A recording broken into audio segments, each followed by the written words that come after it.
Today we're going to talk a bit about Chapter 4, and in Chapter 4 we look at the Bill of Rights in relation to the Constitution and also how it interacts with business. Now, the Bill of Rights is the first 10 amendments of the Constitution, just in case you're not aware of that, and we have a couple different large rights that are given to us in the Bill of Rights that we need to take account and consider. The first one, the biggest one in many cases, is our First Amendment right. Guarantees us the freedom of religion, freedom of free speech and the press, the right to assemble peacefully and petition the government. Now, you may look and think back to just this spring semester at different colleges and universities across the country where there were protests in regards to the Israeli-Palestinian conflict in the Middle East relating to Gaza, Hamas, and you may wonder, okay, where are our First Amendment rights? Where does that begin? Where does that stop? Does a school as a business, they are a business in relation to their students, also obviously to their employees. What control is there against someone's free speech, right to assemble peacefully, right to protest, petition the U.S. government in support or opposition to what they're doing? We saw in many cases there were arrests in other cities and other colleges.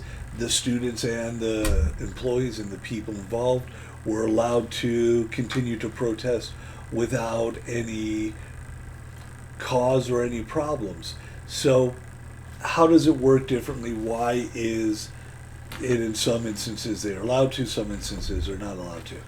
And when we talk about the First Amendment, what we have to look at and what we think about is, what does the right to free speech really mean?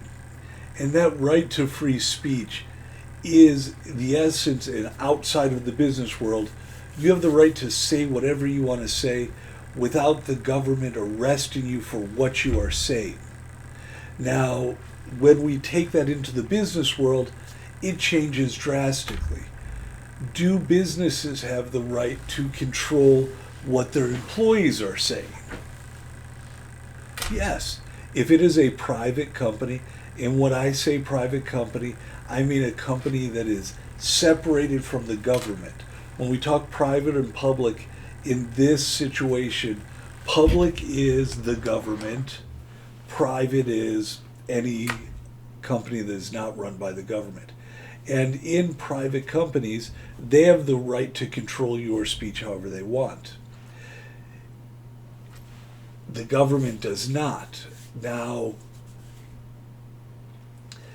where else and how else does this interact with businesses?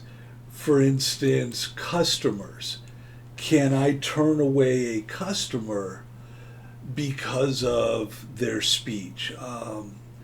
If a customer comes in and I says, I would like to eat in your establishment, and by the way, I love political candidate A, and the manager, the owner of the business, is a huge fan of candidate B and hates candidate A.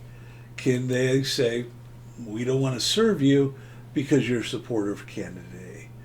Businesses can't do that. If a business is open to the public, business has to be open to the public. They can't choose based on what someone says. And typically people don't walk in and say, this is who I love or who I don't love. Typically where this expression goes and where this expression comes from is, are you wearing a shirt that says a certain thing? Do you have tattoos on you? Do you have piercings on you? Things such as that. And those are speech. That is a form of expression. And businesses can't look at someone and say, ooh, I don't like their tattoos. I don't like their piercings. I'm not going to serve them. I'm not going to allow them to be part of my business. So that type of speech, that's protected, and you cannot kick somebody out, refuse services so simply because of those ideals.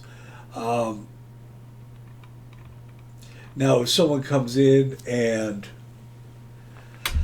you have a sign out that says "No shirt, no service," and they have no shirt on, and they have tattoos that are tattoo of a T-shirt, that doesn't qualify. You can still say we refuse service for you because you don't have a shirt on. An interesting thing that's becoming more and more prevalent, really daily now, is how AI, how computers tie into free speech. Where does that begin? Where does that end? If you ask ChatGPT or any of these other AI services to create content, and that content is deemed offensive, inappropriate, does that computer, does that program have the right to share that content? There is a case in your book. It's on page 92, where you want to look at and where it speaks about computers having free speech rights. This is something that you'll want to look into. Now, other items within the First Amendment, when you think about religion, actually, let's stick with the speech of free speech first before we get to religion. There was a case in New York where there was a beer label that had a frog effectively giving you the finger. Now, the frog that was in question, that was on the beer label, only had 4 fingers. So if you don't have that 5th finger, your thumb, what is giving you the bird? What does that mean? How does that work? The liquor agency wanted to forbid this beer from having this label because they felt it would be enticing to children and it was targeted to kids. However, when it went to court, the court sided with the beer company. The beer company was then able to maintain their beer label with the frog giving you the finger. So we have cases like that.